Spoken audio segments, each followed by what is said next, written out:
Apa yang harus kulakukan sekarang? Mengapa ini bisa terjadi? Aku sudah berhati-hati mengendarai motor dengan laju normal. Tidak balap. Aku tidak balap. Tapi mengapa aku bisa tak melihatnya? Apakah aku melamun? Tidak. Rasanya aku tidak melamun. Tapi entahlah. Mungkin aku melamun.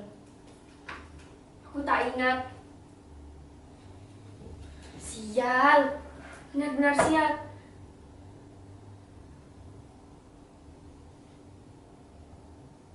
Bagaimana kalau Tuan dan Nyonyanya mulai mencarinya? Bagaimana kalau ada yang melihatku melakukannya? Tuan dan Nyonyanya akan membuat pengumuman dan menyebarkannya ke media sosial. Lengkap dengan fotoku, nama sekolahku, bahkan alamatku.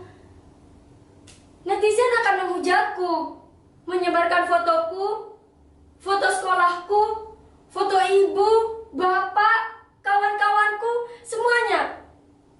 Habislah aku, habis. Duh, bagaimana ini? Apa yang harus kulakukan sekarang?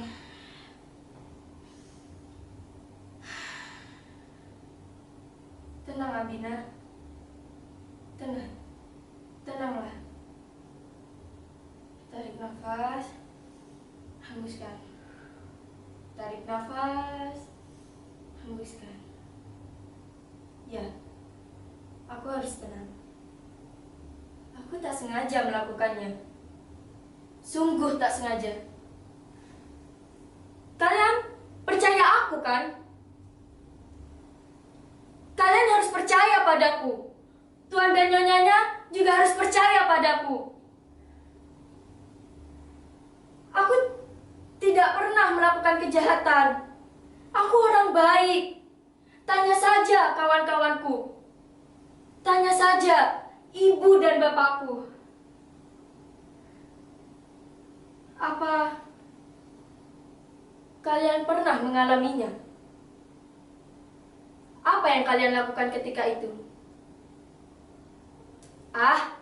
Kalian tak bisa menjawab pertanyaanku.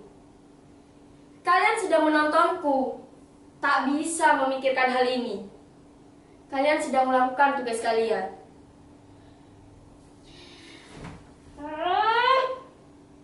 Hamida, apa yang kau lakukan? Kau bisa mati kalau mendekap wajahmu seperti itu. Tidakkah cukup untukmu satu kematian hari ini? Atau kau ingin mati seperti...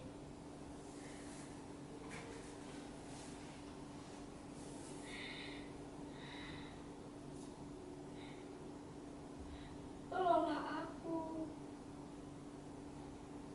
Tolonglah aku. Kalian harus menolongku. Pada siapa lagi aku harus meminta pertolongan? Pada siapa? Aku tak sengaja melakukannya. Aku tak melihatnya. Tiba-tiba dia sudah ada di sana. Oh, apa yang sudah kulakukan?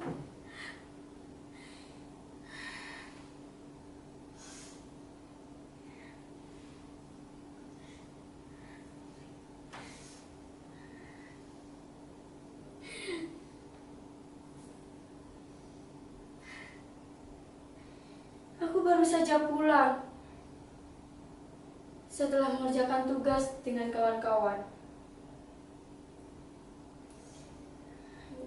Kami mengerjakan tugas, ngobrol, makan lalu pulang.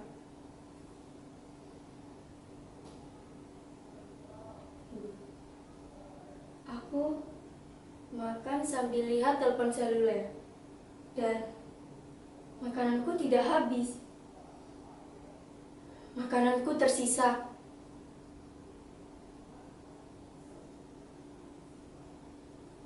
Apa ini hukuman untukku?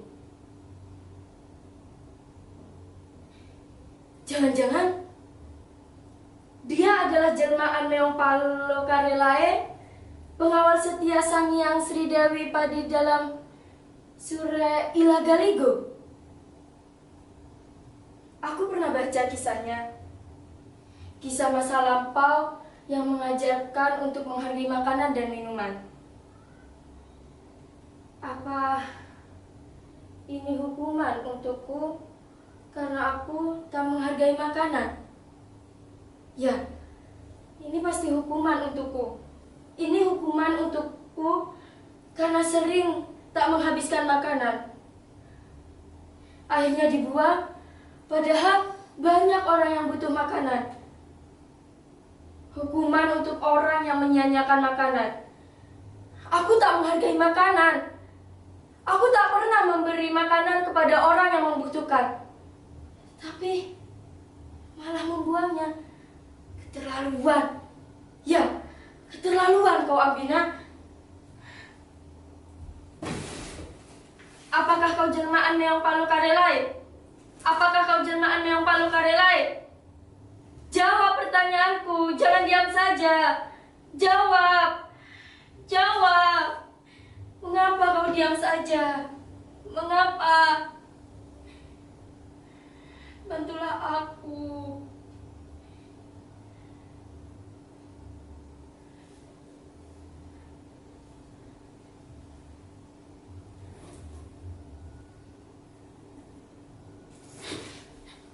Benar.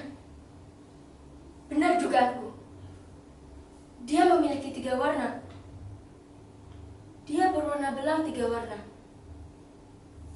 Dia Meong Palo. Tidak. Dia bukan Meong Palo.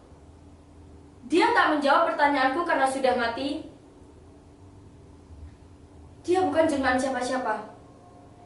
Dia bukan jelmaan Meong Palo. Bukan pengawal Dewi Padi Sang Hyang Sri.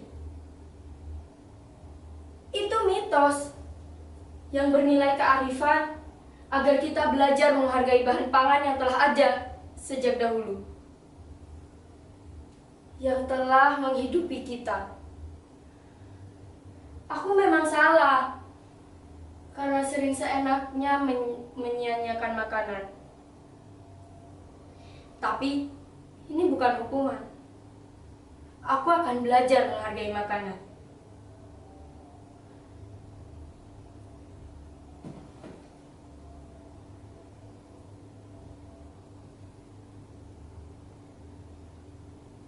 Nah, ini yang kubutuhkan. Jadi, dia telah dipelihara oleh orang Mesir sejak tahun 4000 sebelum Masehi untuk menjaga bahan pangan dari jarahan tikus. Dia dianggap sebagai jelmaan Dewi Bastet, bahkan diperlakukan layaknya manusia. Siapapun yang membunuhnya akan menerima balasan dibunuh juga. Hah? Apa?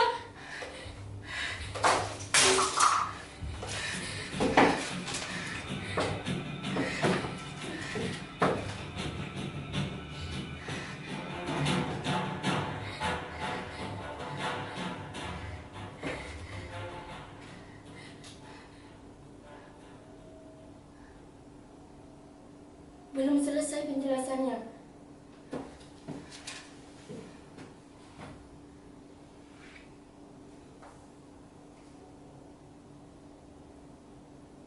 Tradisi Mesir kuno inilah yang disebut-sebut sebagai penyebab munculnya mitos mengubur yang mati tertabrak akan mencegah nasib sial.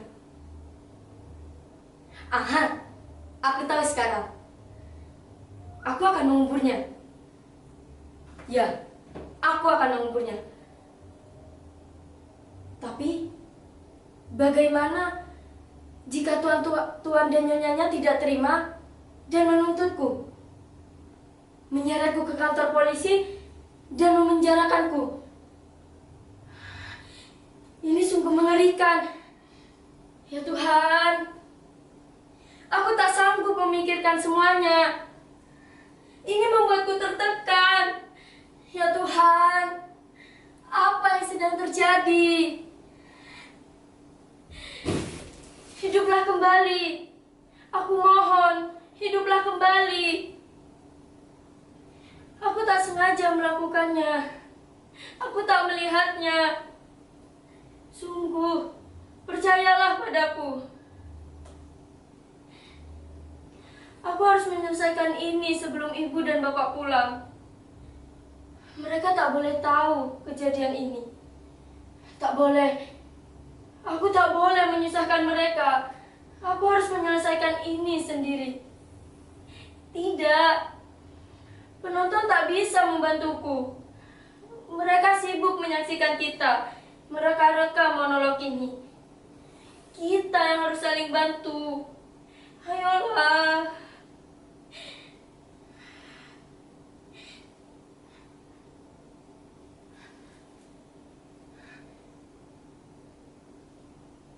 Siapa itu? Sepertinya ada yang datang. Jangan-jangan Tuan dan nyonyanya telah tahu bahwa dia mati. Dan tahu bahwa akulah penyebabnya. Tuan dan nyonyanya datang ke sini untuk menangkapku atau bahkan membunuhku. Bisa jadi yang datang adalah orang suruhan Tuan dan nyonyanya yang bertugas membunuhku. Ya, membunuhku. Ini sungguh mengerikan.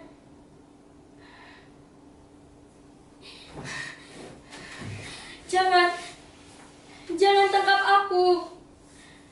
Aku tidak sengaja. Tidak sengaja. Sungguh. Aku tak melihatnya. Tiba-tiba dia melintas begitu saja. Aku tak melihatnya. Percayalah padaku. Aku mohon. Aku mohon, jangan bunuh aku. Aku mohon. Aku tidak sengaja. Tidak sengaja. Aku masih ingin hidup. Maafkanlah aku. Aku akan berhati-hati. Percayalah padaku. Maafkanlah aku. Demi Tuhan, aku tidak sengaja. Apa yang harus aku lakukan agar kau mau memaafkanku? Katakan saja. Aku akan lakukan.